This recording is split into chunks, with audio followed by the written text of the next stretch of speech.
அனைவருக்கும் வணக்கம்.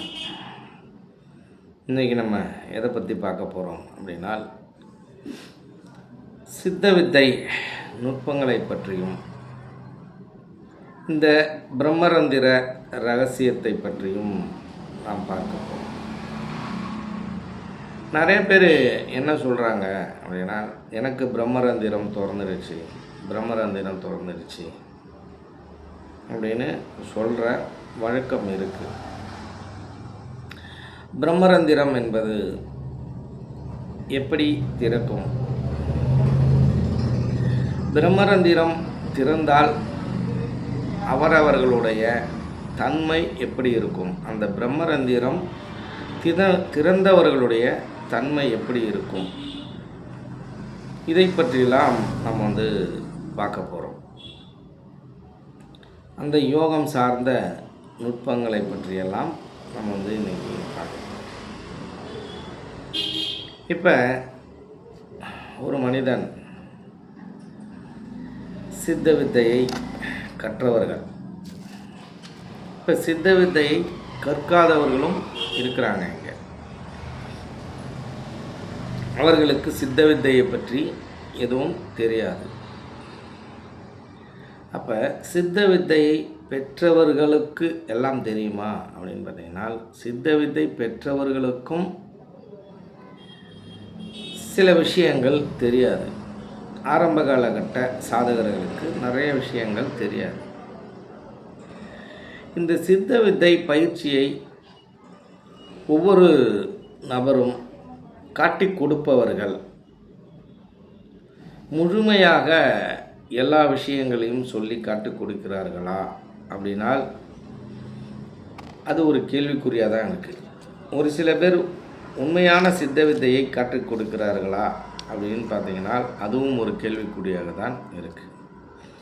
சித்த வித்தை என்று சில பேர் சில நாடி சுத்திகளை கொடுப்பதும், சாம்பவி முத்ராவை செய்து காண்பித்து அதை சித்த வித்தை என்று சொல்வதும், இந்த சுதர்ஷன் கிரியா அப்படின்ற பயிற்சியை சொல்லிக் கொடுத்து சித்த வித்தை என்று சொல்வதும், இப்படி பலவிதமான மனிதர்கள் இங்கே இருக்காங்க. ஆனால்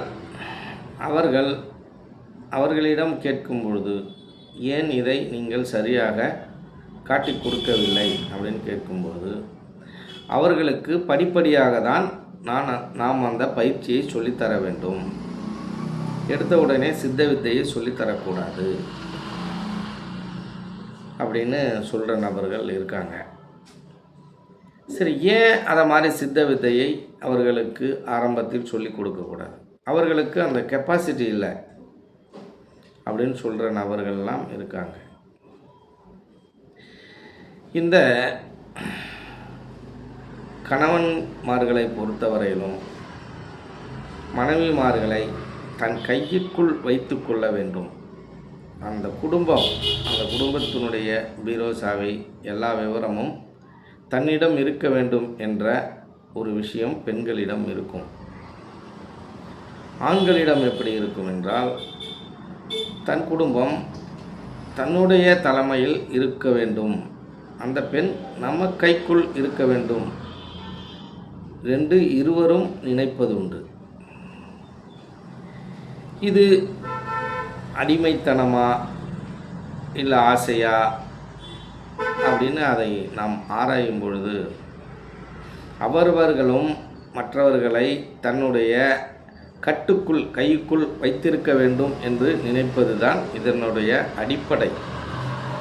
அதேபோல்தான் இவர்களும் நினைக்கிறார்கள்,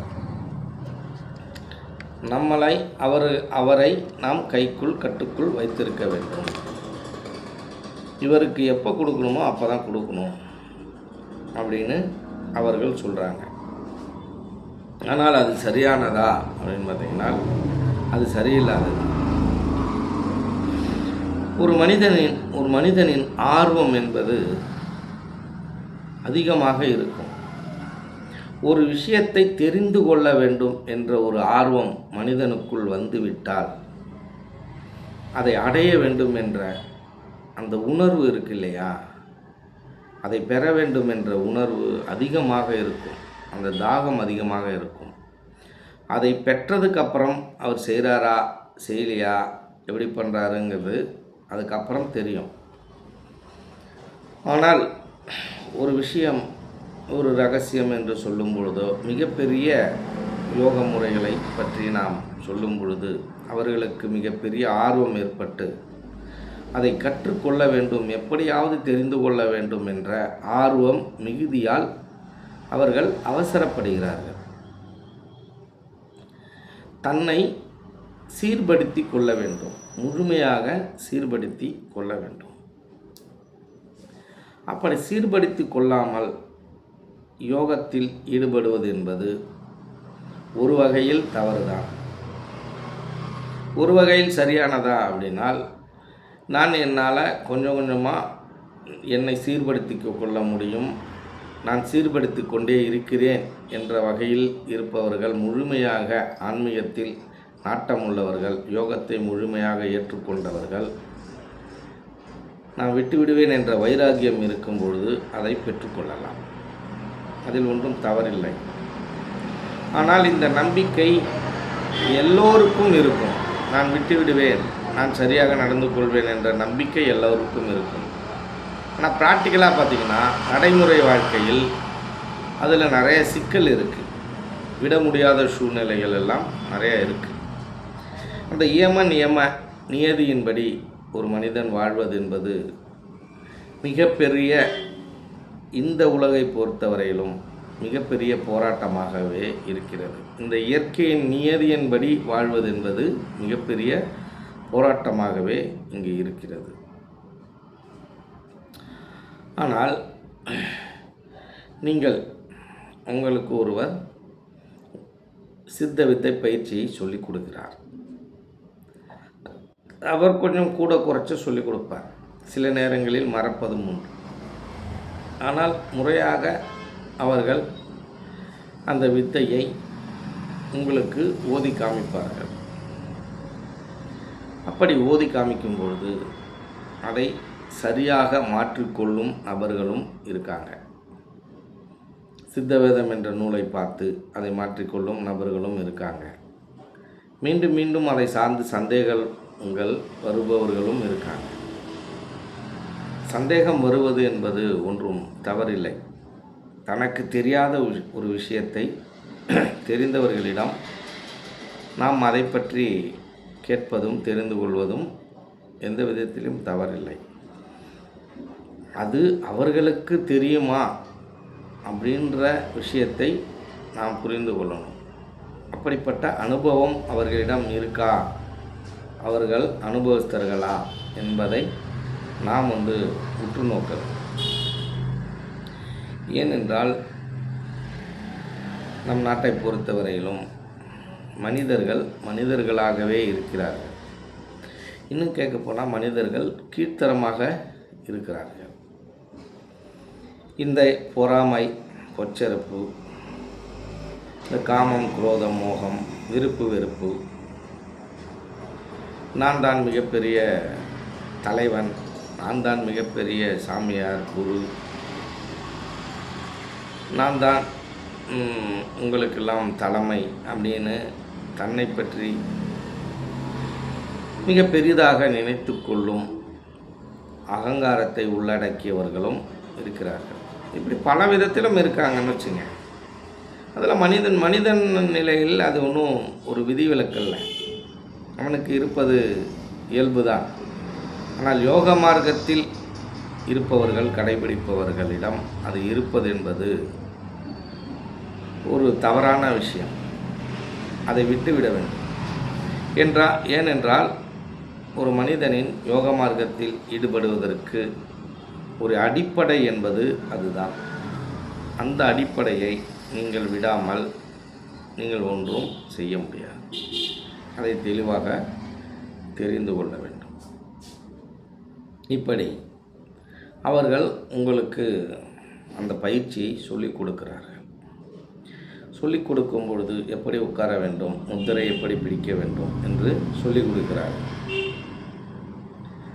சொல்லி கொடுத்து விட்டு ஜெபிக்கவும் உங்களுக்கு அந்த வித்தையை செய்யவும் கற்றுக் கொடுக்கிறார்கள். அதை பற்றிய நெளிவு சுழுவுகளையும் சொல்லிக் கொடுக்கிறார்கள். அதுக்கப்புறம் அடுத்தாற்போல் நிஷ்டை எப்படி செய்வது என்பதை உங்களுக்கு சொல்லித்தர வேண்டும். எல்லா யோகங்களிலும் தியானம் என்பது தனியாக இருக்கும். பயிற்சி என்பது பிராணாயாம பயிற்சி என்பது தனியாக இருக்கும். பிராணாயாம பயிற்சி நாடி சுத்தி பயிற்சியை செய்துவிட்டு ஒன்றொன்றாக செய்துவிட்டு கடைசியில் தியானம் செய்வது, இல்லை என்றால் தியானத்துக்கென்று ஒரு தனியாக நேரம் ஒதுக்குவது. இப்படி பலவிதமான பயிற்சிகள் இந்த உலகில் இருக்குது. ஆனால் இந்த பிராணாயாம பயிற்சியும் தியானத்தையும் ஒருங்கிணைந்து செய்யக்கூடிய ஒரே பயிற்சி இந்த சித்த வித்தையும் வாசியோகம் மட்டும்தான்.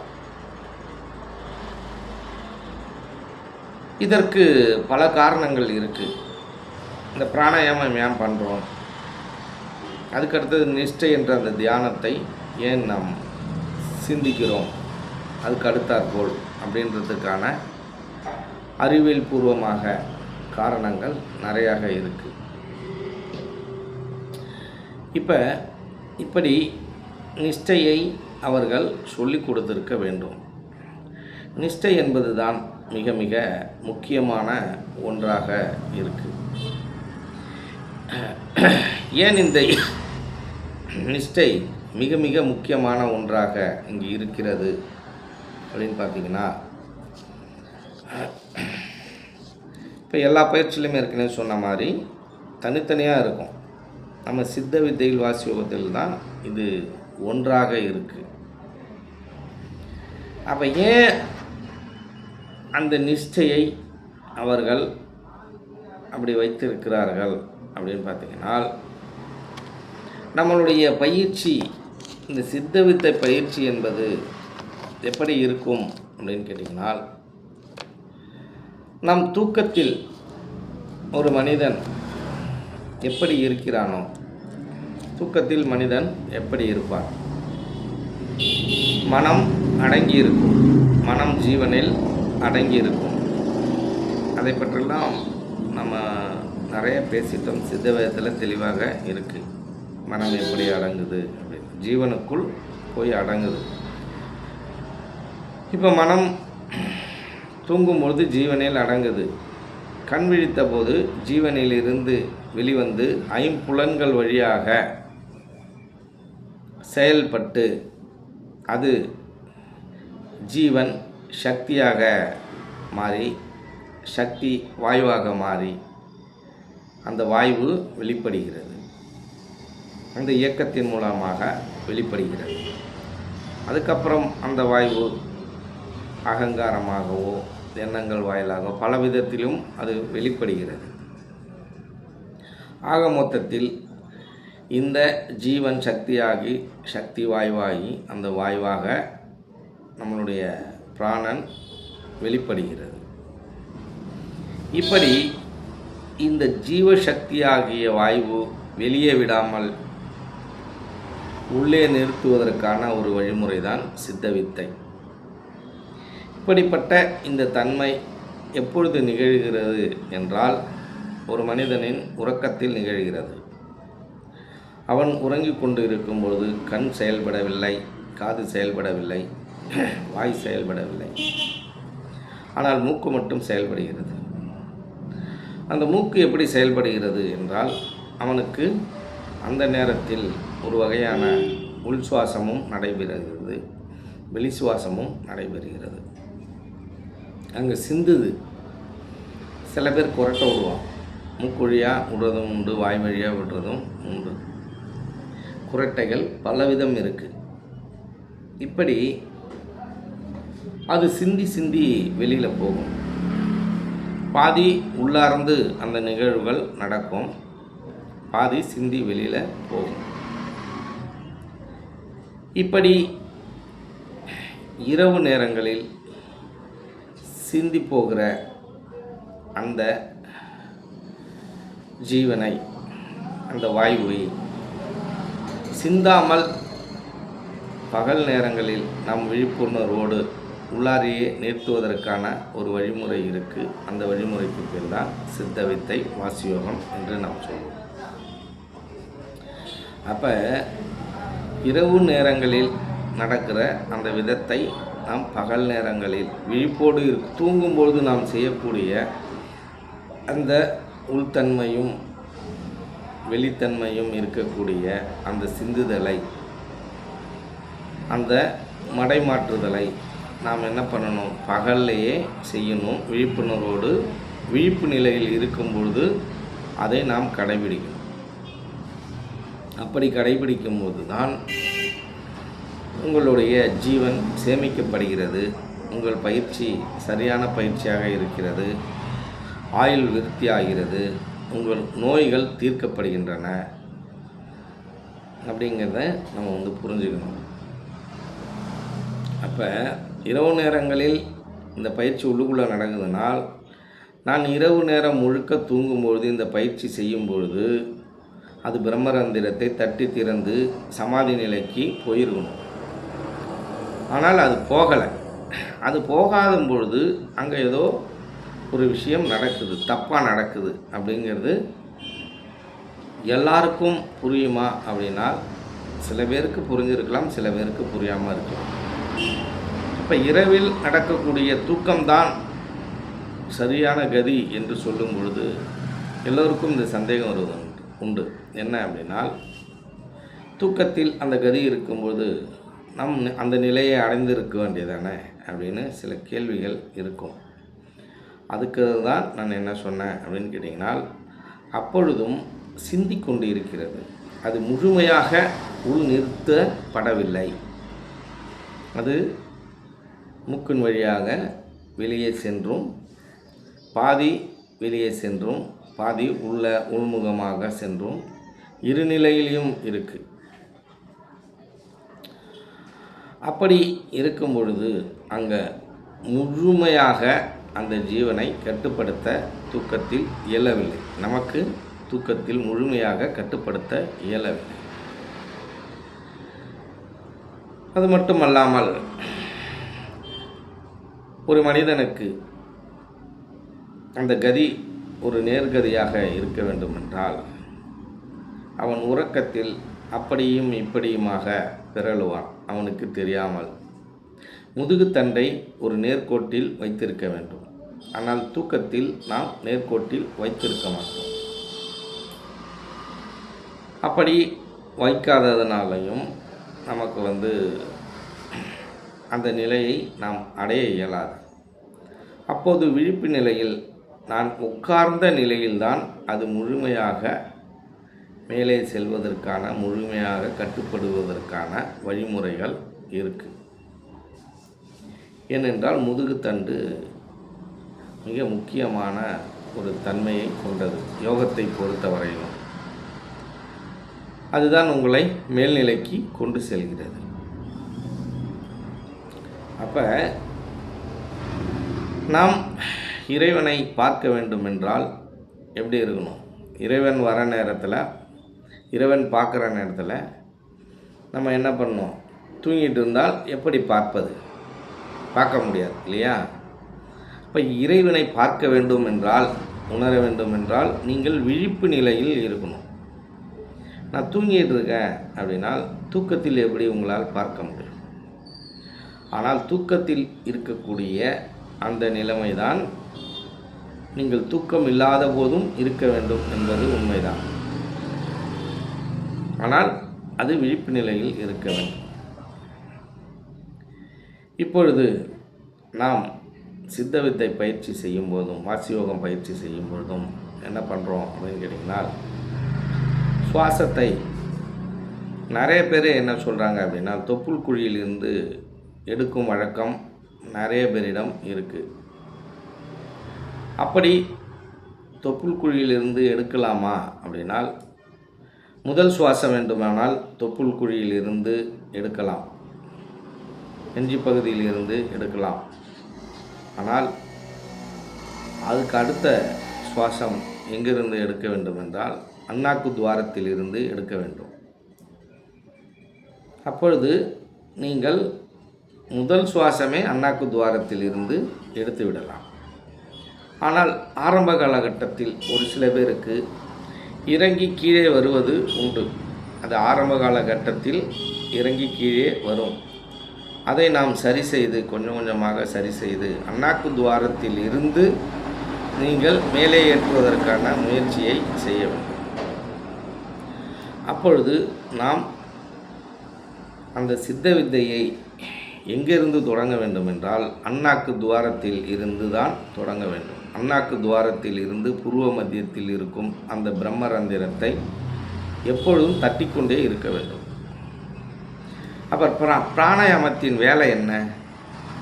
பிராணாயாமத்தின் வேலையும் இந்த சித்த வித்தையின் வேலையும் ஒரே வேலைதான். இந்த பிரம்மரந்திரத்தை தட்டி திறப்பது தான் அதற்கு கொடுக்கப்பட்ட ஒரே வேலை. அப்போ அதற்காக தான் அந்த பயிற்சி. அப்போ கவனம் நாம் 2 கண்ணையும் பூர்வ மத்தியில் வைத்திருப்பதற்கான காரணம் என்ன அப்படின்னு பார்த்தீங்கன்னா, இந்த மனம் கட்டுக்கடங்காமல் பரவிக்கொண்டே ஓடிக்கொண்டே இருக்கிறது. இந்த மனம் கட்டுப்படவே மாட்டேங்கிறது. இந்த மனதை கட்டுப்படுத்த வேண்டும் என்று பலவிதத்திலும் நாம் முயற்சி செய்யும் பொழுது அது கட்டுப்படாமல் எதிர்காலத்திலையும் கடந்த காலத்திலையும் மாறி மாறி அது நினைவை எண்ணங்களை ஏற்படுத்தி கொண்டே இருக்கிறது. அதை கட்டுப்படுத்துவதற்கு முடியுமா அப்படின்னால் அது மிகப்பெரிய ஒரு கடினமான ஒரு வேலை. அது கட்டுப்படுத்த வேண்டும் என்று நீங்கள் நினைத்தீர்களே ஆனால் அப்போதான் அதிகமாக எண்ணங்கள் எழும். அதனால் அதை அப்படியே விட்டுவிட வேண்டும். எந்த அளவுக்கு எண்ண ஓட்டம் போகுமோ அந்த அளவுக்கு எண்ண ஓட்டம் போய் அது சில நேரங்களில் டயர்டாகி அது அந்த ஜீவனில் அடங்கிடும். சில நேரங்களில் டயர்டாகாமல் அது செயல்பட்டு கொண்டே இருக்கும். அதற்கு காரணம் அவரவர்கள் சேர்த்து வைத்த அந்த பிரச்சனைகள், இந்த உலகம் சார்ந்த பிரச்சனைகள், அவர்களுடைய அந்த தேவையில்லாத எண்ணங்கள், என்ன மனைவியை பற்றி, வேலையை பற்றி, கடனை பற்றி, பிள்ளைகளை பற்றி, தாய் தந்தையர்களை பற்றி, காமத்தை பற்றி, எதிரிகளை பற்றி, ஆசைகளை பற்றி, இப்படி பலவிதமான எண்ணங்கள் அதை சார்ந்து ஓடிக்கொண்டு இருக்கும் பொழுது அதை சார்ந்து தான் நீங்கள் வாழ்ந்து கொண்டிருக்கிறீர்கள். அந்த எண்ணங்கள் அதை சார்ந்து தான் ஓடிக்கொண்டிருக்கும். அது ஓடட்டும் என்று விட்டுவிட்டால் அதை அப்படியே நினச்சி பார்த்து டயர்டாகி ஒரு நேரத்தில் பூர்வ மத்தியத்தில் உட்காருமா அப்படின்னால் உட்காராது.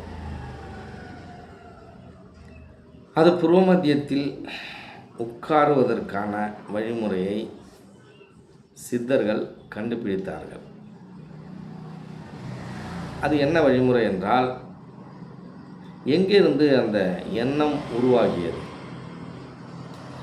எங்கிருந்து அந்த மனம் வெளிப்படுகிறது அப்படின்றத அவர்கள் உற்று நோக்கினார்கள். இதை ரமணரும் மிக தெளிவாக சொல்கிறார். அவர் மிக மிக தெளிவாக சொல்கிறார்.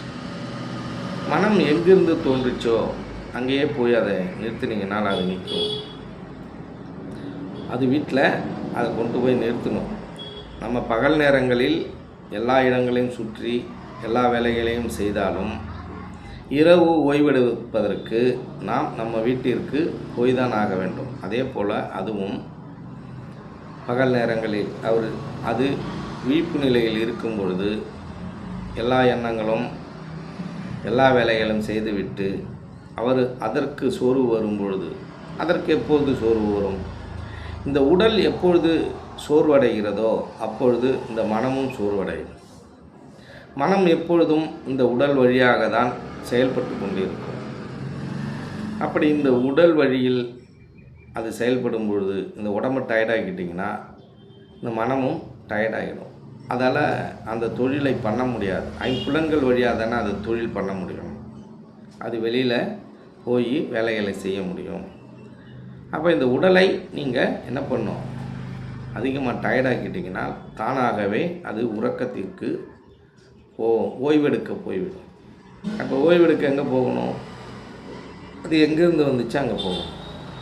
அப்போ ஓய்வெடுக்க போகணும் அப்படின்னால் கண் என்ன செய்யும்? எப்பொழுதும் உறக்கத்தில் இருப்பவர்களுடைய கண் மேல் நோக்கி தான் இருக்கும். ரொம்ப மேல் நோக்கி பார்த்திங்கன்னா கண் வலிக்கும். இயல்பாக பார்க்கணும். அப்போ கண் மேல் நோக்கி இருக்கும் பொழுது அது எதை பார்க்கிறதுனால் ஜீவனை பார்க்கிறது. தன்னுடைய மனம் ஜீவனில் லயிக்கும் போது அந்த இடத்தை பார்க்கிறது. அங்கு தான் நம் ஜீவன் இருக்கிறது. அங்கு தான் நம் இறைவனையும் தரிசிக்கும் இடம். அப்போ எங்கே உற்று நோக்கணும்? இறைவனை தரிசனம் பண்ணாலும் அங்கே தான் உற்று நோக்கணும். நம் ஜீவனை பார்க்கணுன்னாலும் அங்கே தான் உற்று நோக்கணும். அப்போ மனம் அடக்கணும் அப்படின்னால் இந்த கண்ணை புருவ மத்தியத்திலே வைத்திருக்க வேண்டும். இந்த புருவ மத்தியத்தில் கண்ணை நீங்கள் வைத்திருக்கும் பொழுது மனம் அங்கு நிற்கும். அப்படி புருவ மத்தியத்தில் இருந்து கண் கீழே இறங்கும்போது மனமும் கீழே இறங்கிவிடும். உடலுக்கு கீழே இறங்கிவிடும். திரும்பவும் கண்ணை உயர்த்தி அந்த இடத்துல வைக்கணும். திரும்பவும் மனம் அங்கே புருவ மத்தியத்துக்கு போயிடும். இந்த வேலை நடந்து கொண்டே இருக்கும். ஒரு நேரத்தில் தானாக நம்மளை அறியாமல் அது அங்கே நின்றுவிடும். அங்கேயே நிற்கின்ற அந்த தன்மை இருக்கு இல்லையா, அங்கே நிறுத்தி வைக்கின்ற அந்த தன்மைக்கு பேர் தான் நிஷ்டை என்று சொல்லுவோம். இந்த நிஷ்டையின் மகிமை என்ன அப்படின்னு கேட்டிங்கனால், நாம் மேலும் கீழுமாக நம்மளுடைய ஜீவனை கதாகதம் செய்கிறோம். அப்போ நம்ம தான் வலுக்கட்டாயமாக இழுக்கிறோம், வெளியில் கீழே விடுறோம், மேலே இழுக்கிறோம், கீழே விடுறோம், மேலே இழுக்கிறோம். இந்த நிகழ்வு எதற்காக? பிரம்மரந்திரத்தை தட்டி திறப்பதற்காக. அப்போ இந்த மனம் அங்கு வெளியே பரவாமல் அந்த புருவ மத்தியத்திலே நிற்பதற்காக. அது எப்போது நிற்கும்னா, இந்த ரெண்டு கண்ணாலையும் புருவ மத்தியத்தை பார்க்கும் பொழுது நிற்கும். நிற்பதற்கான முயற்சியை அது செய்யும். இப்படி மேலும் கீழுமாக இந்த பயிற்சியை நாம் தான் வலுக்கட்டாயமாக செய்கிறோம். எது செய்து? இதை நம் ஜீவன்தான் செய்து. நம் ஜீவன்தான் மேலும் கீழுமாக அந்த சுவாசத்தை என்ன பண்ணுது? மேலும் கீழுமாக இயக்குது. அப்போ இரவு நேரங்களில் நம் சுவாசம் உள்ளரே இயங்கும் பொழுது நாம் வலுக்கட்டாயமாக அதை இழுக்கிறோமா? நம்ம நினைவில் இருக்கா? மேலும் கீழுமாக வலுக்கட்டாயமாக இழுத்து செய்கிறோமா? அப்படின்னால் இழுத்து செய்வதில்லை. அப்படி இழுத்து செய்யாமல் தானாகவே அங்கு நடக்குது. அப்போ இழுத்து செய்துவிட்டு நிஷ்டையில் நாம் உட்காரும் பொழுது, கவனம் செலுத்தும் பொழுது தானாகவே அந்த மேலும் கீழும் நடத்தக்கூடிய அந்த நிலைமை அங்கு தானாகவே நடக்க வேண்டும். அந்த இரவில் நடக்கக்கூடிய அந்த தன்மை நாம் விழித்த போதும் தானாகவே நடக்க வேண்டும். அப்படி தானாகவே நடந்துவிட்டால் மிக விரைவில் பிரம்மரந்திரத்தை தட்டி திறந்து விடலாம். நம்மளுடைய யோகமும் சித்திப்பதற்கான ஒரு வழிமுறைகள் இருக்குது. சீக்கிரம் யோகம் சித்திப்பதற்கான வழிமுறைகள் அங்கே நிறையாக இருக்குது. இப்போ நம்மளுடைய சுவாசத்தை மூக்கொழியாக வெளில போயிட்டு உள்ளார வர்றதுங்கிறது தானாக நடக்குதா, நம்ம இழுத்து செய்கிறோமா? அது தானாகவே நடக்குது. அப்படி தானாக நடக்கும் பொழுது மிகப்பெரிய வெற்றி நமக்கு கிடைக்கும். நம்மளாக இழுத்து விடும் பொழுது சில நேரங்களில் நம்மளை மீறி மறந்துடுவோம், சோம்பேறித்தனம் இருக்கும். இதற்காக தான் இறைவன் என்ன பண்ணியிருக்காரு? தானாகவே அது நடப்பதற்கான வழிமுறைகளை வைத்திருக்கிறார். நமக்கு முக்கியமான உறுப்புகள் அனைத்தும் தானாகவே அது இயங்கி கொண்டு இருக்கும். உங்களை கேட்காமல் அதனுடைய வேலையை அது சரியாக செய்யும். ஏனென்றால் மனிதன் என்பவன் அவனுடைய வேலையை அவன் சரியாக செய்ய மாட்டான். அப்படின்றதுக்காக இங்கே என்ன நடக்குது? தானாகவே நடக்குது. அப்படி தானாக அந்த நிஷ்டையில் அந்த மேலுங்கீழுமாக அது முட்டி கொண்டு இருந்தால் என்ன நடக்கும் அப்படின்னு கேட்டிங்கனால், அங்கே மிக விரைவில் பிரம்மரந்திரம் திறப்பதற்கான வாய்ப்பு இருக்குது. அப்படி பிரம்மரந்திரத்தை தட்டி நம்ம திறந்தால் அதற்கு மேல் அங்கே நம்ம மிகப்பெரிய தீக்கணலாக இருக்கக்கூடிய அந்த பூர்வ மத்தியத்தில் இருக்கக்கூடிய அந்த தீக்கணலை நம்ம என்ன பண்ணோம், ஊதி ஊதி அந்த பிரம்மரந்திரத்தை தட்டி திறக்கும் பொழுது அங்கே மிகப்பெரிய தீக்கணலாக அந்த அற்பெருஞ்சோதியை தரிசிப்பதற்கு வாய்ப்பு இருக்கிறது.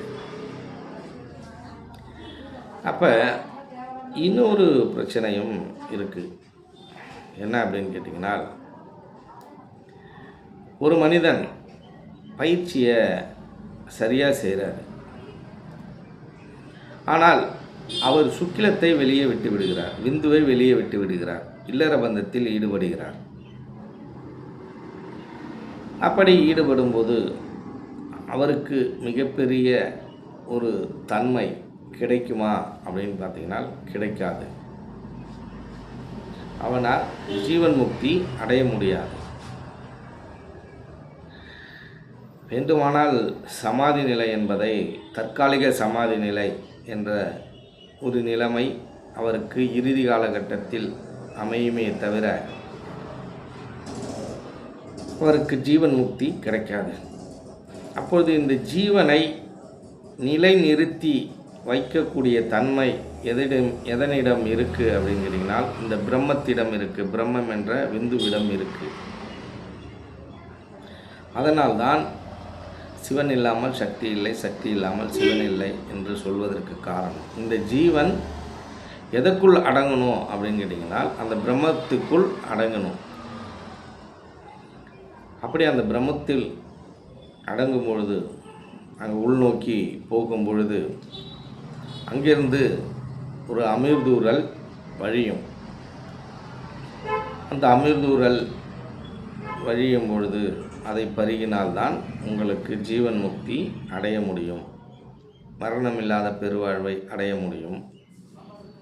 அதுக்கப்புறம்தான் இந்த தேகம் அழியாத தேகமாக, சொர்ண தேகமாக மாறக்கூடிய தன்மையெல்லாம் இருக்குது. அப்போ சுக்கிலம் இல்லாமல் பயிற்சி முக்கியமா, பயிற்சி இல்லாமல் சுக்கிலம் முக்கியமான, இரண்டுமே முக்கியம். இதை ஒன்றை விட்டுட்டு ஒன்று சரியாக இருக்கும் பொழுது அது முழுமையான அந்த தன்மையை அடைவதில்லை, அந்த ஜீவன் முக்தியை அடைவதில்லை. அப்பொழுது இந்த சுக்கிலத்தையும் நீங்கள் சேமித்து வைத்து கொண்டு வர வேண்டும். அப்படி சுக்கிலத்தை நீங்கள் சேமித்து வைத்து இருந்தால்தான் ஜபமும் அதிகபட்சமாக உங்களுக்கு சித்திக்கும். அந்த ஜபத்தை செய்யக்கூடிய வலிமை, உடல் தன்மை எல்லாமே உங்களுக்கு கிடைக்கும். அப்போ இந்த ஜீவனை மேலுங்கீழுமாக ஏன் நம்ம கீழே இறக்கி மேலே ஏற்றி அந்த பயிற்சியை ஏன் செய்கிறோம் அப்படின்னா, மூக்கு வழியாக நாம் மேலுங்கீழுமாக செய்து செய்து பழக்கப்பட்ட இந்த தன்மையானது அதே தன்மையில் இருப்பதற்கான ஒரு வழிமுறையில் தான் இருக்க முடியும். அந்த வழிமுறையை நாம் வெளியேயும் உள்ளரையும் செய்யாமல், அதை வெளியே செய்கின்ற அந்த தன்மையை கீழேவும், உள்ளே இருக்கின்ற அந்த தன்மையும் மேலேவும் உள்முகமாக நடத்துகிறோம். அப்படி உள்முகமாக நடத்துவதற்கு முக்கிய காரணம் பிரம்மரந்திரத்தை தட்டி திறப்பது. அப்படி பிரம்மரந்திரத்தை நீங்கள் தட்ட வேண்டுமென்றால் நம்ம என்ன பண்ணோம், முதல்ல கீழ் நோக்கி வந்தால்தான் நாம் மேல் நோக்கி வேகமாக தட்ட முடியும். அப்போ ஒருத்தன் ஓட்டப்பந்தயத்தில் ஒரு லாங் ஜம்ப் தாண்டணும், ஒரு பள்ளத்தை தாண்டணும் அப்படின்னால் அது மிகப்பெரிய பள்ளமாக இருக்கும் பொழுது நான் அதை வேகமாக தாண்டணும், முட்டணும் அப்படின்னு நினைக்கும்போது நாம் பின்னோக்கி கொஞ்சம் தூரம் போவது உண்டு. போய் வேகமாக ஓடி வந்து அதை தாண்டுவோம். அதே போல் நாம் அந்த பிரம்மரந்திரத்தை தட்ட வேண்டும் என்றால் நாம் என்ன பண்ணணும், கீழ் நோக்கி நம் ஜீவனை கொண்டு வந்து தான் ஆகணும். கீழ் நோக்கி கொண்டு வந்தால்தான் அதை மேல் நோக்கி இழுத்து அந்த பிரம்மரந்திரத்தை தட்டி திறக்க முடியும். அப்படி உள்தன்மையில் பல நிகழ்வுகள் இந்த யோகத்தை சார்ந்து பல ரகசியங்கள் நிறைந்ததாகவே இருக்குது. இப்படி ஒவ்வொரு நாளும் இதை தட்டிக்கொண்டே இருக்கும் பொழுது உங்களுடைய உலக விஷயங்கள், உங்கள் பிரச்சனைகள் எப்போ அடங்குகிறதோ அப்பொழுது இந்த மனம் கொஞ்சம் கொஞ்சமாக அடங்க ஆரம்பிக்கும். அகங்காரம் எப்போது ஒடுங்குகிறதோ அப்பொழுது இந்த மனம் கொஞ்சம் கொஞ்சமாக ஒடுங்க ஆரம்பிக்கும். உங்களுடைய தேவைகள் எல்லாம் குறைந்த போது மனமும் ஒடுங்கும். உங்கள் ஆசைகள் எல்லாம் குறைந்த போது மனமும் ஒடுங்கும். நீங்கள் அதிகபட்சமாக மௌனத்தை கடைபிடித்தீர்களே ஆனால் மனமும் ஒடுங்கும். இப்படி பலவித செயல்களை செய்தால்தான் மனம் ஒடுங்குவதற்கான வாய்ப்பு இருக்குது. நீங்கள் அன்பாக இருக்க வேண்டும், கருணையோடு இருக்க வேண்டும், தயவோடு இருக்க வேண்டும், உண்மையாக இருக்க வேண்டும். அதுதான் உங்களுடைய அடித்தளம். இப்போ 3 விஷயம் இங்கே நடக்கணும். நான் ஒழுக்கமாக இருக்கணும், என்னுடைய விந்தையும் வெளியே விடாமல் கட்டுப்படுத்தி புருவ மத்தியத்தில் நிறுத்த வேண்டும். 3வது, நான் ஜெபத்தையும் சரியாக செய்ய வேண்டும், வித்தையையும் சரியாக செய்ய வேண்டும். இந்த 3 விஷயங்களும் சரியாக நடந்தால்தான் இந்த மரணமில்லா பெருவாழ்வை நாம் அடைய முடியும், ஜீவன் முக்தி ஆக முடியும். இல்லை என்றால் அவையெல்லாம் நடப்பதற்கு எந்த விதமான வாய்ப்பும் இல்லை. அப்பொழுது மேலும் கீழுமாக ஓடிக்கொண்டிருக்கின்ற இந்த சுவாசமாகப்பட்டது இந்த உலகத்தில் இருக்கக்கூடிய நீங்கள் பிடித்து வைத்திருக்கக்கூடிய பிரச்சனைகள் கொஞ்சம் கொஞ்சமாக உங்களை விட்டு விலகும் பொழுது, அதிலிருந்து நீங்கள் விலகும் பொழுதும் இந்த மனம் ஒடுங்கும். மனம் ஒடுங்கினால் அந்த பிராணசக்தி கொஞ்சம் கொஞ்சமாக ஒடுங்கும். கீழே இறங்கி நம்ம கீழே இறங்கி மேலே தட்டுறோம் இல்லையா, அந்த கீழே இறங்கக்கூடிய அந்த தன்மை என்ன பண்ணும், கொஞ்சம் கொஞ்சமாக குறையும். இப்போ 7 அடியில் இருக்குதுன்னு வச்சுங்க, அது 7 6ஆம் மாதம், 6 5ஆம் மாதம், 4ஆம் மாதம், இப்படி கொஞ்சம் கொஞ்சமாக அந்த ஜீவன் மேலே ஏறி கீழே இறங்கும் அந்த தன்மை குறைந்து கொண்டே வரும் பொழுது மனம் ஒடுங்க ஆரம்பிக்கும்.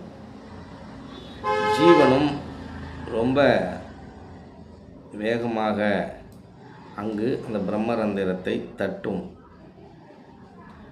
அப்பொழுது நிஷ்டை என்ற விஷயத்தில் என்ன பண்ணும் அப்படின்னால் அருகாமையில் உட்கார்ந்து கொண்டு தட்டும். அருகாமையில் உட்கார்ந்து கொண்டு தட்ட தட்ட அந்த மனமும் ஒடுங்கும், அந்த பிரம்மரந்திரமும் சீக்கிரத்தில் துறக்கும்.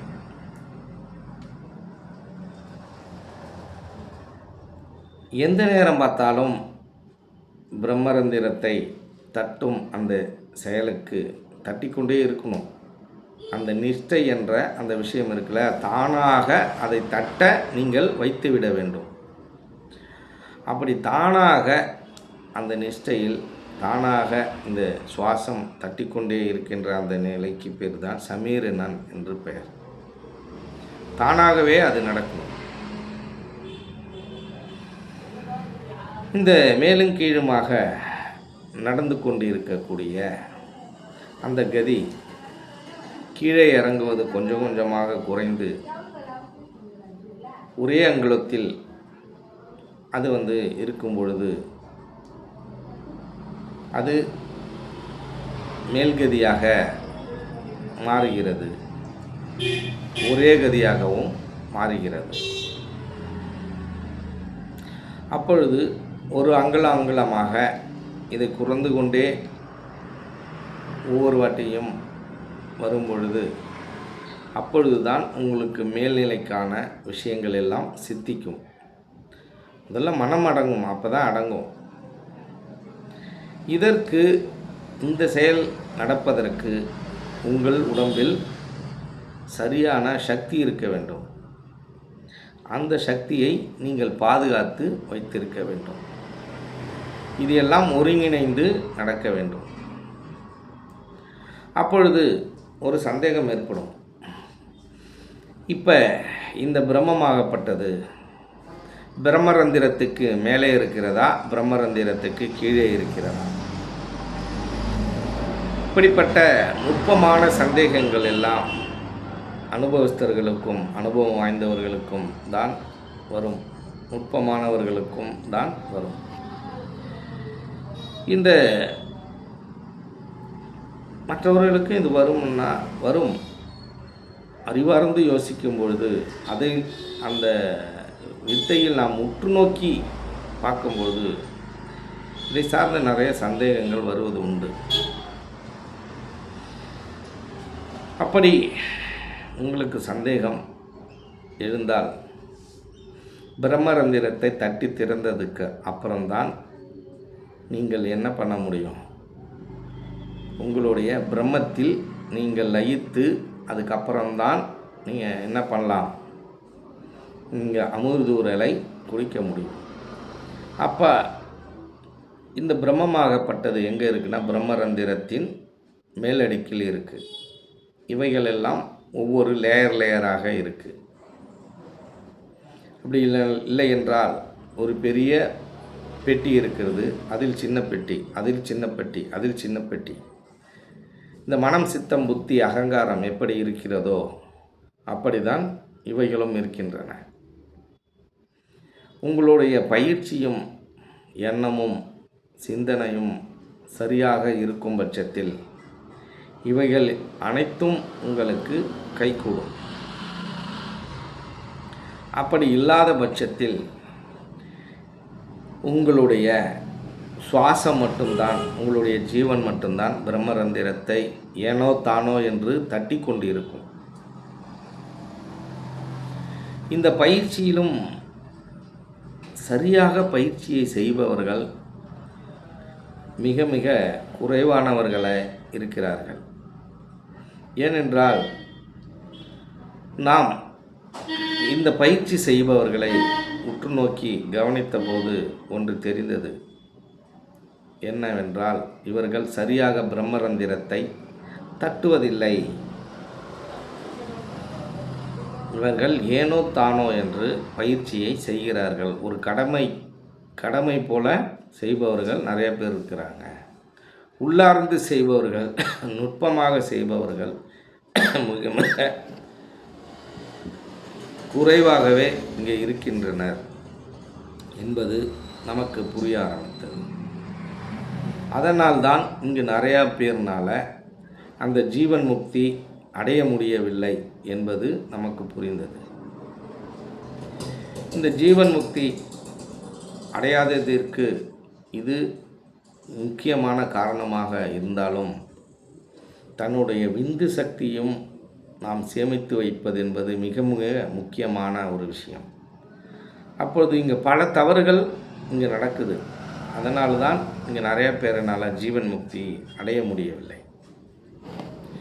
சிவானந்த பரமஹம்சர் சொன்ன மாதிரி அவரவர்கள் உழைப்புக்கேற்ற ஊதியம்தான் இங்கு கிடைக்கும் என்ற ஒரு விஷயத்தை நாம் தெளிவாக தெரிந்து கொள்ள வேண்டும். இப்பொழுது நான் என்னதான் அதை பற்றி உங்களுக்கு விளக்கமாக இந்த முக்தியை பற்றியோ இந்த பயிற்சியை பற்றியோ விளக்கமாக நாம் சொல்லும் பொழுது அந்த பிரம்மரந்திரத்தை தட்டி திறக்கும் அந்த தருவாயில் மிகப்பெரிய தலைவலி, மிகப்பெரிய மண்டை வெடிக்கிற மாதிரி ஒரு ஃபீலிங், ஒரு குரு அப்படின்ற ஒரு ஃபீலிங் இவையெல்லாம் வருவதுண்டு. அப்படி வரும்பொழுது நீங்கள் அதற்காக பயப்பட வேண்டிய தேவையில்லை. அப்பொழுதும் நீங்கள் என்ன பண்ணணும்? பயிற்சியை செய்து கொண்டே இருக்கணும். நிஷ்டையிலிருந்து வெளிவரக்கூடாது. இவைகள் எல்லாம் நீங்கள் பயிற்சியை அதிகமாக்க தான் நடக்கும். நிறைய பேர் இந்த கால்வலி இதிலே சிக்கி நிறைய பேர் ஜபத்தை கலைக்கிறது உண்டு. கால் வலிக்குதுன்னா கால் வலிச்சா பரவாயில்லன்னு உட்காருங்க. அடுத்த 10 நிமிஷம் 15 நிமிஷத்தில் திரும்பவும் பிளட் சர்க்குலேஷன் உங்கள் கால் முழுக்க போய் அந்த வலி இல்லாத ஒரு தன்மை உருவாயிடும். அப்போ எல்லாமே இங்கே வந்து பரீட்சை தான். எல்லாத்தையுமே நம்ம பொறுத்துக்கிட்டு தான் ஆகணும். நீங்கள் ஒரு விஷயத்தை பொறுத்தால்தான் உயர்ந்த நிலையை அடைய முடியும். நீங்கள் பொறுமை காக்காமல் இங்கே எந்த விஷயத்தையும் அடைய முடியாது.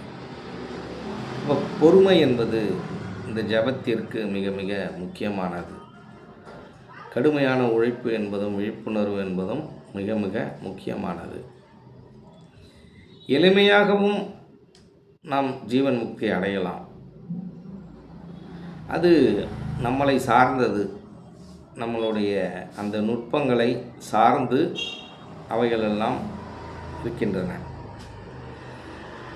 அது அவரவர்களுடைய அனுபவத்தை சார்ந்தது, அவர்களுடைய நுட்பங்களை சார்ந்தது. அது அவரவர்கள் கண்டுபிடித்த அவரவர்களுடைய உரிமையை சார்ந்தது.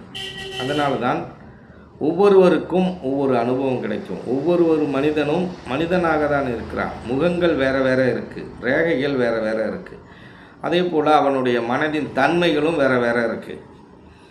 ஒருத்தவன் என்ன பண்ணுறான், காமத்திலிருந்து வெளிப்பட முடியாதுன்றான். ஒருத்தவன் வெளியே வந்துடுறான், என்னால் பயிற்சி செய்ய முடியாதுன்றான். இந்த உலகியலில் இருந்து என்னால் வெளிவர முடியாது. ஒவ்வொருத்தவர்களுக்கும் ஒரு அவர்களை சார்ந்த பிரச்சனைகளில் இருந்து அவர்களால் வெளிவர முடியவில்லை. இதற்கெல்லாம் அடிப்படை காரணம் என்னவென்று கேட்டீர்களே ஆனால் அவரவர்களுடைய ஊழ்வினை, பாவம், புண்ணியம். அப்போ இந்த பாவம் புண்ணியம் எப்போ இது சரியாகும் அப்படின்னு கேட்டிங்கன்னா, சிவானந்த பரமஹம்சரை பொறுத்தவரையும் இந்த பாவம் புண்ணியம் என்று ஒன்றும் இல்லை. எப்பொழுது நீங்கள் கடுமையாக இந்த பயிற்சியை செய்யும் பொழுது தானாகவே இவைகளெல்லாம் சரியாகி விடுகின்றன என்பதை மறைமுகமாக சித்த வித்தையில் அவர் சொல்கிறார். இந்த வாயுவை வெளியிலே விட்டீங்கன்னா பாவம், உள்ளாரே நிறுத்திங்கன்னா புண்ணியம். இப்போ உள்ளாரையே நிறுத்தி இந்த சமீரணன் என்ற இந்த சர்வ சமயத்திலும் பிராணாயாமிக்கு வியாதி இல்லை என்ற வாசகத்தின் போல சர்வ சமயத்திலும் நீங்கள் பிராணித்து கொண்டே இருந்தீர்களேயானால், நீங்கள் தட்டி கொண்டே இருந்தீர்களேயானால் இங்கே என்ன நடக்கும்? பாவமும் இல்லை, புண்ணியமும் இல்லை, அவைகளெல்லாம் கரைந்துவிடும். பூர்வ மத்தியம் என்ற அக்னி நேத்திரத்தில் இவைகளெல்லாம் பொசுக்கப்படும், எரிக்கப்படும். அப்படி செய்யாதவர்களுக்கு பாவம் புண்ணியம் இருக்குது. சித்தவேதத்தில் சொன்ன கருத்து என்னவென்றால், அப்படி நீங்கள் செய்தீர்களே ஆனால் அந்த பாவம் புண்ணியம் இதுதான். நீங்கள் வெளியில் விட்டீங்கன்னா பாவம். யாரெல்லாம் வெளியில் விடுவா? இந்த பயிற்சியை தீவிரமாக செய்ய முடியாதவர்கள்லாம் வெளியில் விடுவாங்க. அவர்களுக்கு பாவம் புண்ணியம், பாவம் இருக்குது. இதை மறைமுகமாக அவர் குறிப்பிட்டிருக்கார். அப்போ வள்ளுவன் என்ன சொல்கிறான்? ஊழ்வினை என்ற ஊழ் என்ற மிகப்பெரிய ஒரு அதிகாரமே வைத்திருக்கிறான். அப்போ அவன் சொன்னது தவறா அப்படின்னு ஒரு கேள்வி வரும். இல்லை, அவர் சொன்னதும் சரிதான், சிவானந்த பரமஹம்சர் சொன்னதும் சரிதான். இவர் தீவிரமான பயிற்சியை பற்றி இவர் பேசுகிறார். அவர் என்ன சொல்கிறார்? தீவிரமான பயிற்சியை அதிக பேரால் செய்ய முடியாது என்ற நோக்கில் அவர் ஊழ்வினையை பற்றி அவர் பேசுகிறார். எல்லாராலையும் இங்கு முக்தி அடைந்து விட முடிகிறதா? நம்மளுடைய இந்த சிவவாக்கியர் சொன்ன மாதிரி கோடான கோடி பேரும் தான் ஓடி ஓடி ஓடி ஓடி உட்கலந்த ஜோதியை நாடி நாடி நாடி நாடி நாட்களும் கழிந்தது. இந்த உட்கலந்த ஜோதியை வெளியில் போய் தேடி தேடி தேடி தேடிக்கிட்டே இருக்கான். வெளியில் போய் இப்படி செஞ்சவன் கோடி கோடி கோடியே அப்படின்னு சொல்கிறார். எண்ணில் அடங்கா கோடி. இப்படி எண்ணெயில் அடங்கா கோடி பேர் தேடி தேடி ஓடி ஓடி கடைசியில் என்ன பண்ணான்? கபாலம் வெடித்து இறந்துட்டான். சரியான விஷயத்தை கண்டுபிடிக்க முடியாமல் புறத்திலே அலைஞ்சி அலைஞ்சி உள்ளார இருக்கிற ஜோதியை உணராமல் வெளியிலே அலைஞ்சி எல்லாம் செத்து தான் போயிருக்கான் அப்படின்னு அவர் சொல்லுவார். அப்போ நீங்கள் உள்ளாரே தேடுனீங்கள் என்றால் உங்களுடைய ஊழ்வினை எல்லாம் உள்ளுக்குள்ளாரையே அழிக்கப்படும், தீவிரமான பயிற்சி இருந்தால். அப்படி தீவிரமான பயிற்சி இல்லை என்றால் நீங்கள் புறத்தில் பாவமும் புண்ணியமும் உங்களுக்கு உண்டு. இப்படி இருந்தாலும் பாவம் புண்ணியம் உண்டு. சிவானந்த பரமஹம்சர் என்ன சொல்கிறார், தீவிரமாக நீங்கள் பயிற்சி பண்ணிங்கன்னா அந்த பாவம் புண்ணியம் அழிஞ்சிடும். அதனால நீங்கள் பாவம் புண்ணியம்னு ஒன்று இல்லை அப்படிங்கிறத உணர்ந்து பயிற்சியை பண்ணுங்க அப்படின்னு சொல்கிறார். அவர் ஒன்று இல்லை அப்படின்னு சொல்ல முடியாது, அது அழிந்துவிடும் என்று சொல்கிறார். ஏனென்றால் இந்த ஆன்மாவுக்கென்று அழிவு என்பது கிடையாது.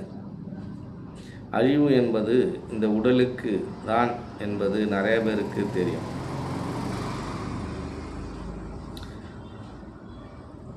இதுபோன்று நிறைய விஷயங்கள் இந்த யோகத்தில் நுட்பங்களாக அடங்கி இருக்கிறது. நமக்கு நிறைய விஷயங்கள் தெரியுதோ தெரியலையோ அதையெல்லாம் விட்டுடணும். நீங்கள் சரியாக பயிற்சியை செய்து பூர்வ மத்தியத்தில் நீங்கள் தட்டி கொண்டிருந்தீர்களேயானால் சுக்கிலத்தை சேமித்து வைத்து கொண்டு ஒரு நாள் உங்களுக்கு இந்த பிரம்மரந்திரம் திறக்கும். அதில் எந்த விதமான மாற்று கருத்தும் இல்லை. அதற்கு நீங்கள் ஜபத்தை அதிகரித்து கொண்டே இருக்கணும். நிறைய பேர் நீ எத்தனை மணி நேரம் ஜபம் பண்ணுற அப்படின்னு கேட்குறது உண்டு. எத்தனை மணி நேரம் ஜபம் பண்ணால் என்ன, ஒழுங்காக ஜபம் பண்ணுறீங்களா அப்படின்னு நான் கேட்பேன். நீங்கள் 10 மணி நேரம் ஜபம் பண்ணி ஒரு பிரயோஜனமும் இல்லை. சும்மா பேருக்கு மேலும் கீழும் இழுத்து ஒரு பிரயோஜனமும் இல்லை. அது பிரம்மரந்திரத்தை தெளிவாக நேராக போய் தட்டுகிறதா அப்படிங்கிறது தான் முக்கியம். நீ 10 மணி நேரமாக பிரம்மரந்திரத்தையே தட்டாமல் மேலும் கீழுமா இழுத்துக்கிட்டு இருந்து என்ன பிரயோஜனம்? அப்போ 10 மணி நேரம் ஜபிக்கிறவன் எல்லாம் மிகப்பெரிய மகான், மிகப்பெரிய சித்த வித்தியார்த்தின்னு சொல்லிடலாமா? அப்படிலாம் இல்லை. நீங்கள் சரியாக பூர்வ மத்தியத்தில் தட்டணும். 1, நீங்கள் ஒழுக்கமான வாழ்க்கையை வாழணும். 2, நீங்கள் உங்களுடைய சுக்கிலத்தை சேமித்து வைக்கணும். 3, இந்த 3 செயலும் ஒருங்கிணைந்து நடக்கணும். அதை விட்டுட்டு நீங்கள் எவ்வளோ நேரம் ஜெபிச்சா என்ன நடந்தால் என்ன? இப்போ ஆசிரமத்தில் கிட்டத்தட்ட 5 ஆசிரமம் இருக்குது. கிட்டத்தட்ட ஒரு 600-700 பேர் இருக்காங்க. எல்லாரும் அந்த சிவானந்தர் அடைந்த அந்த நிலையை அடைவதில்லையே. என்ன காரணம்? இந்த 3 கண்டிஷனில் எதையாவது ஒன்றுத்தில் மைனஸாக இருப்பாங்க. இப்போ நீங்கள் எத்தனை மணி நேரம் அங்கே 2.5 மணி நேரம் ஜபம் ஆசிரமத்தில், நீங்கள் எத்தனை மணி நேரம் ஜபிச்சா என்ன? பிரம்மரந்திரத்தை சரியாக தட்டுறீங்களா? ஜபம் சரியாக நடக்குதா? அப்போ ஜபத்தையும் அதிகரிக்கணும், நிஷ்டையும் அதிகரிக்கணும். நீங்கள் நிஷ்டையை அதிகரிக்க உங்களுடைய புருவக்கண் போட்டு சீக்கிரம் திறக்கும். அப்போ சிவானந்த பரமேஸ்வருடைய வேலை என்ன அப்படின்னு கேட்டிங்கன்னா, அவருடைய வேலை முழுமையான வேலை. இந்த பிரம்மரந்திரத்தை தட்டி திறக்கும் வேலையை அவர் செய்து கொண்டிருந்தார். அவர் மகானானார். இப்போ இந்த உலக விஷயத்தில் உழன்று கொண்டிருக்கும் நீங்கள் முழுமையாக அந்த வேலையை செய்து கொண்டிருக்கிறீர்களா அப்படின்னால் முழுமையாக அந்த வேலையை செய்து கொள்ளவில்லை. அப்போ நீங்களாம் என்ன பண்ணிடுறீங்க? ஆற்றுல ஒரு கால் சேத்துல ஒரு கால் வச்சுருங்க. ஒரு பக்கம் சேர மிதிக்கிறீங்க, ஒரு பக்கம் கழுவுறீங்க, ஒரு பக்கம் இந்த பக்கம் இடது பக்கம் போகிறீங்க, ஒரு பக்கம் வலது பக்கம் போகிறீங்க. அப்போ நடுநாடிக்குள்ளார ஒரு வழி இருக்குது, அதில் பயணிக்கணும். இப்படி மாறி மாறி நடந்தீர்களே ஆனால் உங்கள் கவன சிதறல் இருக்குமே ஆனால் அங்கு ஒரு நேர்த்தியான நம் இலக்கை நாம் அடைய முடியாது. அதனால தான் சாமி என்ன சொன்னாங்க அப்படின்னு கேட்டிங்கன்னா, மற்றவர்கள் எல்லாம் ஒரு சமாதி நிலையை நீங்கள் அடைவீர்கள். அது தற்காலிக சமாதியாக இருக்கும் என்பதை அவர் சொல்லவில்லை, நான் சொல்கிறேன். அந்த சமாதி நிலை என்று ஒன்று இருக்குது. அது ஒரு தற்காலிக சமாதி. அதற்கென்றும் ஒரு காலகட்டம் இருக்குது. இந்த உலகத்தில், இந்த பிரபஞ்சத்தில் இருக்கக்கூடிய எல்லாம் அழியக்கூடிய ஒரு பொருள். ஒவ்வொன்றுத்துக்கும் ஒரு ஆயுள் காலம் இருக்குது. அந்த ஆயுள் காலம் முடிந்ததுடன் அதனுடைய தன்மையை அது இழந்துவிடும். இதை தான் விஞ்ஞானிகளும் சொல்கிறான். அதே போல் நீங்கள் இந்த தற்காலிக சமாதி அடையும் பொழுது அதற்கென்று ஒரு காலம் இருக்கிறது. எப்பொழுதுமே நாம் நம்மளுடைய சேனலில் நிறைய வீடியோ போட்டிருப்போம். அதில் தெளிவாக நம்ம சொல்லிருப்போம். என்ன சொல்லிருப்போம் அப்படின்னு கேட்டிங்கனால், ஒரு பிறவிக்கும் மறுபிறவிக்கும் ஒரு இடைவெளி இருக்குது. ஒரு ஜென்மத்திலிருந்து இன்னொரு ஜென்மத்திற்கு நாம் மாறும் பொழுது, இந்த உடலிலிருந்து உயிர் வெளியாகும் பொழுது, அது ஒரு கால இடைவெளியில் ஓய்வெடுக்கிறது. அது எதனால்? பலவித காரணங்களால் அங்கே ஓய்வெடுக்குது. தனக்கேற்ற அம்மாவும் அப்பாவும் கிடைக்கும் வரையில், தான் பாவத்திற்கு ஏற்ற மாதிரி அம்மா அப்பா, அதே பாவத்திற்கு ஈக்குவலாக ஒரு அம்மா அப்பா கிடைக்கணும். அப்படி கிடைத்து அவருக்குள் நாம் போய், அதுக்கப்புறம் கருப்பையில் போய், சில நேரத்தில் கருப்பை ஏற்றுக்கொள்ளும், சில நேரத்தில் ஏற்றுக்கொள்ளாமல் விரயமாகி திரும்பவும் அந்த சங்கிலியில் திரும்பவும் வருவோம், திரும்பவும் முயற்சி பண்ணுவோம். அந்த எண்ணம் சார்ந்து, அந்த குணம் சார்ந்து, நம்மளை சார்ந்து இன்னொரு அம்மா அப்பா. இப்படி இந்த கால இடைவெளி என்பது நடந்து கொண்டே இருக்கும். அதே போல் இந்த சமாதி நிலைக்கும் ஒரு மிகப்பெரிய கால இடைவெளி இருக்குது. நிறைய பேர் என்ன நினச்சிப்பாங்க அப்படின்னா, இந்த தற்காலிக சமாதி அடைந்து விட்டால் நம்மளும் மிகப்பெரிய சமாதி அடைந்து விட்டோம் அப்படின்னு நினைப்பது உண்டு. நீங்கள் அந்த தற்காலிக சமாதி அடையும் பொழுது நீங்கள் காமத்தை விட்டு இருக்க மாட்டீங்க. உங்கள்கிட்ட சுக்கிலம் இருக்காது. நீங்கள் இந்த சொந்த பந்தத்தில் பற்று, பாசம், காம, குரோதம் இதிலெல்லாம் உழண்டுக்கிட்டே இருப்பீங்க. பயிற்சி மட்டும் ஏதோ கொஞ்சம் நடந்துக்கிட்டு இருக்கும். அப்போ அந்த பயிற்சி சரியாக நடக்கும் பட்சத்தில் அது மேலே ஏறி போய் நின்றுடும். எது வரைக்கும் நிற்கும்? அந்த பிரம்மரந்திரத்தை தட்டி திறக்கலை, அப்போ பிரம்மரந்திரத்துக்குள்ளாரையே நிற்கும்.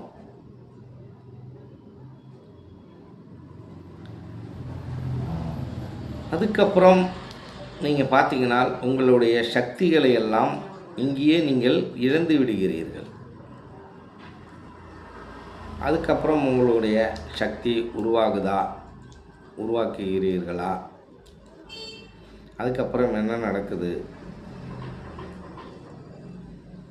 அப்படிங்கிறதெல்லாம் மிக மிக இந்த பிரபஞ்ச ரகசியமாகவே இருக்குது. ஆனால்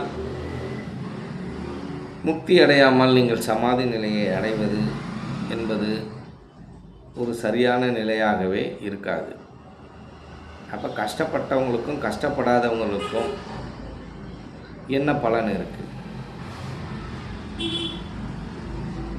அப்போ நம்மளுடைய கடமையை, விந்தை பாதுகாப்பதும், இந்த உலகத்திலிருந்து நாம் கொஞ்சம் விலகி இருப்பதும், காமம், குரோதம், மோகம் இதிலிருந்து விலகி தயவு, கருணை இதையெல்லாம் கடைபிடித்து பயிற்சியை ஒழுங்காக செய்து நாம் இருக்கும்பொழுது, நாம் இருக்கும்போதே ஜீவன் முக்தி அடைந்து நாம் ஒரு தகுதியான நிலையில் இருப்போம். அப்படி தகுதியான நிலையில் இருந்து நாம் சமாதி அடையும் பொழுது, அந்த சதாசிவ நிலையை உணரும் பொழுது நாம் ஜகஜோதியாக மாறுகிறோம். அப்பொழுது அந்த ஈஸ்வரத்தன்மையை அடைகின்றோம். ஆனால் இங்கே அப்படி இல்லாமல் நிறைய பேர் இப்போ நான் அந்த 3 விஷயம் சொன்னேன். இந்த 3 விஷயத்தில் ஏதாவது ஒரு விஷயத்தில் சரியாக இருக்கீங்கன்னா ஏதாவது ஒன்று தான் கிடைக்கும். இப்போ 3 விஷயத்துலேயும் சரியாக இருக்கீங்க அப்போனா 3மே கிடைக்கும். அந்த 3த்திற்கும் ஆன பலன் கிடைக்கும். இப்படி இந்த சித்த வித்தையை பொறுத்தவரையிலும் இந்த யோகத்தை பொறுத்தவரையிலும் நிறைய நுட்பங்கள் ரகசியங்கள் இங்கே இருக்குது. அது அவர்களுடைய உழைப்புக்கேற்றே இருக்கிறது. ஆக மொத்தத்தில் இந்த யோக மார்க்கத்தில் ஈடுபடுபவர்களும் சித்த வித்தையில் ஈடுபடுபவர்களும் ஒரு விஷயத்தை நன்றாக புரிந்து கொள்ள வேண்டும். நான் தயவோடு கருணையோடு தயாள குணத்தோடு ஆன்மீக ஒருமைப்பாடோடு நான் ஒழுக்கமாக வாழ்கிறேன். முதல் கண்டிஷன். 2வது, நான் என்னுடைய விந்தை பிரம்மத்தை சேர்த்து வைக்கிறேன். 2வது நிலை. 3வது, நான் ஒழுங்காக ஜெபித்து சித்த வித்தை செய்து பிரம்மரந்திரத்தை தெளிவாக தட்டுகிறேன், முழுமையாக தட்டுகிறேன், நீட்டி செய்கிறேன் என்னுடைய பயிற்சியை. அப்படின்னும் பொழுது உங்களுக்கு அந்த பெருநிலை கிடைப்பதற்கான வாய்ப்பு இருக்கிறது. மற்றவர்களுக்கெல்லாம் அது கிடைக்குமா என்பது மிகப்பெரிய கேள்விக்குறியாகவே இங்கே இருக்கிறது என்பதை நீங்கள் புரிந்து கொள்ள வேண்டும். மீண்டும் நாம் அடுத்த காணொளியில் சந்திப்போம். நன்றி, வணக்கம்.